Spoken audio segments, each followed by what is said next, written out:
Blake's hairless chest, Garrett's big promise, Jason's pursed lips. These were the fantasy suites, and it's time for Roses and Rosé, you guys.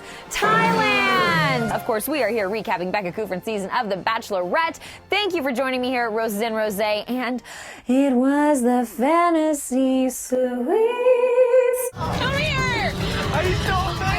So, we are going to dive right in because this episode was nuts. It's taken a while, but we're getting there to some nutball drama. What did you think of Fantasy Suites? Did it live up to your expectations? Did you want more sexiness or more sadness? Let me know in the comments. Big reveal, big bomb off the top. We knew that Becca was in love with Blake, but what? It's just kind of tossed in the beginning there. She's in love with Garrett too.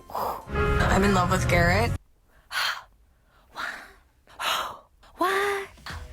Can you give a girl a heads up? I mean, they just sprinkled it in there. It really makes me wonder what the editing has been like, you know, because we see Becca say things like, my heart recognizes his. Maybe she was talking about Garrett. Were those phrases taken and made to seem to be about Blake at some points? I don't know. At what point did she fall in love with Garrett versus Blake? Who did she fall in love with first? My guess would be Blake. But anyways, she's in love with two men. Then she gives Jason a little consolation prize by saying they have a, quote, It's just off the charts. off the charts connection. Okay, well, your heart is recognizing other people's hearts. So, she says she knows he loves her. She's falling in love with him, but she's so far ahead with Blake and Garrett, so we know where this is going. It's going down the river. There's a river in this episode. Anyway, first we have Blake, and Becca says that she is 100% myself, and it's so effortless with him. And then it's effortless. Don't drink every time Becca says something super significant about Garrett or Blake, or even Jason. She keeps saying these really strong statements that make it seem like she's totally one way, and then she says similar things about another guy. So, What do you think? Are you confused on Becca's feelings at this point? Do you think that she's leaning to Blake or Garrett? Let me know what you guys think in the comments, because my mind. I'm so excited right now. I thought it was awkward when they first saw each other. They were like touching, but not touching, like holding hands. I'm like, is it good to see? It was just so awkward. And then we find out they're gonna go on a hike. Some hiking. But on the hike, they can't touch or kiss each other because... Sacred temples. All right. I'd pick a different hike. This is really cool. Well, this is sweet. They hike up somewhere and they see a monk. And I want to read what Becca said. Quote, there's something so old about interacting with a monk. It's honestly not like anything I've ever seen before. Well, have you met a monk before? Probably not. So it is something you've never seen before. Well, I definitely missed the honesty in my last relationship. I'm just saying. Becca says that honesty is the most important thing to her, and she's brought up Ari again. Oh, I just said his name. I'm sorry. Are we still talking about He Who Must Not Be Named? It's near the finale at this point. We don't need to discuss him. Also, Blake is very sweaty. That's it. I don't know how Becca's makeup stayed so matte the whole time. It was very matte. And Blake was very moist. I know people hate that word. You have been the most solid and the most consistent. To the point where I feel like it was too good to be true at times. And What? Too good to be true? You're saying you want honesty and you want a great guy, and now it's too good to be true? I'm confused, Becca. I'm confused. I guess maybe it's because she trusted He Who Must Not Be Named, and he was saying all the things she wanted to hear, and then it turned out she shouldn't have trusted him. Oh, okay, I just figured it out. Never mind. Sorry. I didn't say it. I said sorry. Becca, gosh, I can't stop quoting her tonight. Drink every time I quote Becca. Don't do it. I'm so superstitious. Are you? Yeah. Becca says that she needs to knock on wood. Knock on wood. Because she's so worried that something was going to come to it up. So she says, give me all the wood. Give me all the wood. That is not wood. Then Blake comes in with a much better line. He tells her, quote, I'm the kind of guy the kind of man who looks for a reason to stay, not looks for a reason to go. who wrote that? Is that from the sequel to The Notebook? Still isn't over. Is that from the sequel to When Harry Met Sally? Is that from the sequel to Pretty Woman? Is that from the sequel to You've Got Mail? I wanted it to be you so bad. Is that from the sequel to Sleepless in Seattle? Is that from the sequel to Working Girl? I'm naming all my favorite rom-coms. Do not drink every time someone wore their shoes on a bed in this episode.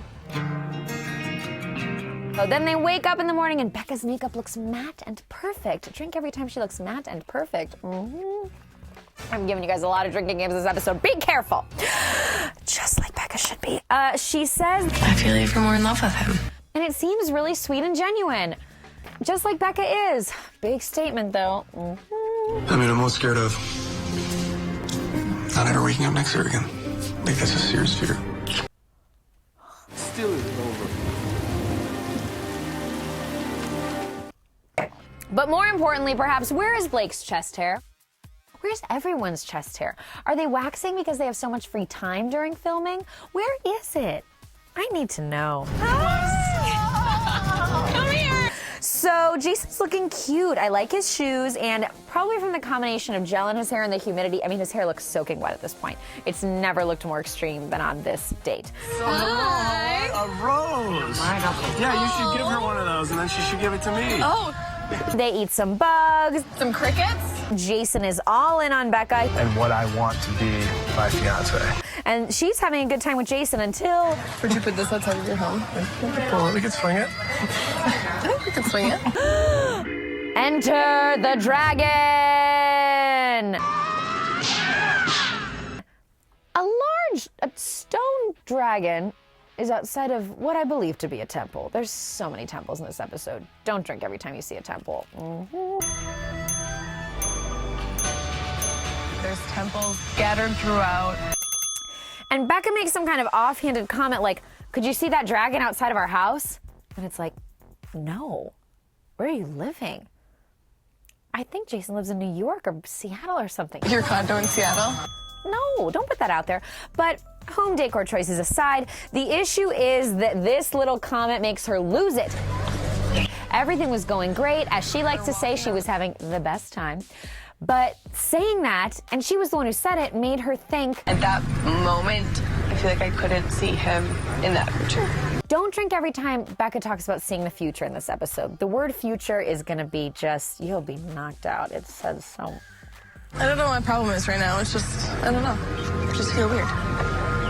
But we got something that I absolutely love here. We broke the fourth wall. I love when they do this. A producer talks to Becca. Becca's like, I'm feeling weird. Don't drink every time she says she feels weird. I'm in my head. Don't drink every time anybody says that in this show. I don't know what to do. I'm confused. I don't know why I'm feeling like this. I just feel weird. I just feel weird. So much is happening. And it's her connection with Jason unraveling. That's what we're witnessing in front of us. And the producer's there kind of talking her through, and she's got to squat down. They always got to squat down and like talk and like kind of play with their hair. And wow, it was a good moment. I love it. Tear down the fourth wall. They don't always do it, and so I think that when they do it, that makes it really powerful. And I loved how when Becca was talking about how weird she felt, they just kept cutting back to Jason just like chilling. He was just trying to like drink water and stay hydrated. So they're at dinner, and Becca finally acknowledges to Jason that she's feeling A little off. gets up and walks away from the table and says she can't breathe. Do not drink every time Becca paces around in this episode stressfully.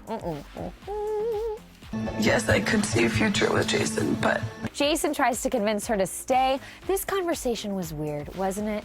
Becca said she wanted to give Jason a reason, but she couldn't. And I could see he was confused and shocked. So I'd be remiss if I didn't ask, but you're confident that you don't see a future with us? no, I'm not confident. And so we're going to recreate it tonight on The Journey with JC. Jason, your hair is so slicked back. I just want to give you a reason, I can't even explain what I'm feeling. but I don't know how to tell you the reason. But what's the reason? I know that I have a reason, but I don't know how to say the reason. And I hate doing that to you or to anyone. But do you have a reason? I have a reason, but I can't give you the reason. It's the one thing I want to give to you, but I can't. I don't know what to say to do. Am I the reason? Okay, thank you, JC. Thank you, JC. JC stands for Jason Creation. It doesn't, but anyways. I came into this rooting for your happiness. I'll always leave rooting for your happiness. God, that's good. Get somebody an Emmy on this show. The most dramatic that he got was he pursed his lips in the weirdest way in the limo. The weirdest way. I was like, is this him trying not to cry? I don't know. Anyway, Becca also says, quote, I literally just did to him What Ari did to me. Becca, no, you didn't. Drink every time. She's too hard on herself. So the morning after Jason, and whether she's in the fantasy suite or not, Becca is on the couch. And is she conscious? Tough call. Lots of shots with her where I was questioning it. Her eyes are closed. They're still closed. She's in the fetal position. We've got a weird Beauty and the Beast type vase on the table. What's in that vase? Cake pops? I want a cake pop. Oh my God, she's awake. She got up. Yay, I was worried. Look at how cute you look. I'm so excited to see you. So she runs up and she wraps her legs around Garrett. And you know what I just thought? She wrapped her legs around Blake, did the jump and wrap, wrapped her legs around Garrett, didn't do it with Jason. Maybe that's a sign. Well, he's gone. They are going to go bamboo rafting. I guess that's a thing. And it's a Thai national holiday. There are rafts and people everywhere, you guys. They kept trying to make it seem like the state was fun, but it looked so stressful to me. There's a woman on her phone. Is that phone going to get wet? They're like screaming children. There's elephants very near small children. Is that phone going to get wet? I was concerned. Garrett has still not told Becca he's in love with her. I kind of forgot about this. Wouldn't have wanted to do it with anyone else. I have to say, in Garrett's defense, he got kind of a garbage date. First a nasty river, and now they're sitting on the ground for his fantasy suite, which reminded me of Becca's fantasy suite with you-know-who, and they were in like a tent. But anyway, and she tells him that she would not have wanted to go down the river with anyone else. Ugh, these statements. She also told Jason she wouldn't have wanted to eat bugs with anyone else. Is that true? There's no one else you'd want to eat bugs with or go down a river with? This is confusing for these guys. I will say that while he who must not be named said I love you to both Lauren and Becca, and that was big, she is making statements that are very definitive, and very long-term to these guys, and I think that's confusing. Becca then says that he who must not be named was not equal and not the 50-50 partner she wanted. Shocking. Not really. Yes, I see this. My career is I can go anywhere. I'm not stuck 100% like in my ways of where I'm living. And here was an issue I had. Garrett very quickly said that he would be able to move his job, and yeah, he's open to everything. Didn't he take her like on a tractor in his hometown and talk about living on the farm? What is his job? Can he move that tractor around? Okay, then Garrett says he has never felt this happy, wow, and tells Becca he's in love with her. I truly do love you. And then he says that she didn't say it, but he could tell she loved him. By the way that she just kissed me. That's a dangerous game to play. Don't interpret people's feelings by things other than words. Oh, she also says that she sees Garrett as her heart's equal. There's something so special about him. Remember, she said with Blake that her heart recognized his. These statements. It's been a really tough week. And then Jason is back. Why? I don't know. Because I guess he didn't get the reasons or the answers, but I didn't feel that this conversation helped at all. Did you guys, after Jason's return with this weird scrapbook, did you think that he got the answers he was looking for from Becca? Let me know. There's one thing I want to give you before I left. I was going to give it to you the night of our date. And the scrapbook is very organized. Do you think Jason really made that scrapbook? Please weigh in. I couldn't tell. Okay. Then we have the last rose ceremony, and it's just Blake and Garrett, and they both seem annoyed to be looking at each other. I wonder if they're friends. At this point, did they start friends?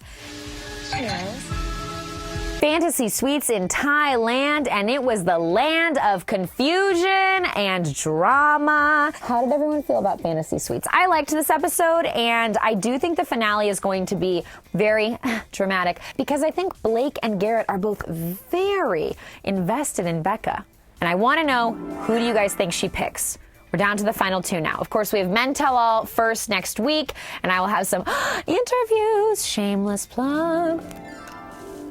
From Men Tell All up at etonline.com and on Entertainment Tonight, because we were there. I was at the taping, we did the interviews, and got some scoop. And then we'll have the finale.